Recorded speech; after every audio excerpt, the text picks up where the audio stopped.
Ooty Kodaikanal செல்வோருக்கு e pass வழங்கும் நடைமுறை. நீலகிரி, திண்டுக்கல் மாவட்ட ஆட்சியர்களுக்கு சென்னை உயர்நீதிமன்றம் உத்தரவு.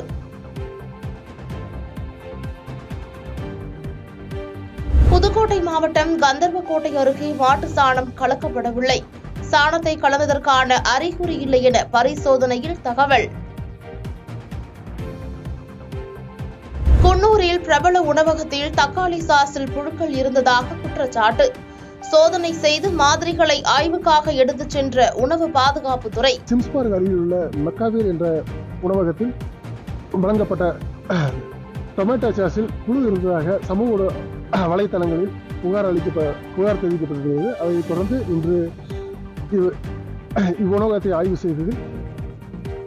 செய்யப்பட்டுள்ளது. இந்த ஆய்விற்கு பின் உணவகத்திற்கு முன்னேற்ற அறிவிக்கையான நோட்டீஸ் வழங்கப்படும் மற்றும் அபராதம் விதிக்கப்படும். பாதகம் செய்பவரை கண்டால் நாம் பயங்கொள்ளலாகாது பாப்பா, மோதி மிதித்து விடு பாப்பா, அவர் முகத்தில் உமிழ்ந்து விடு பாப்பா.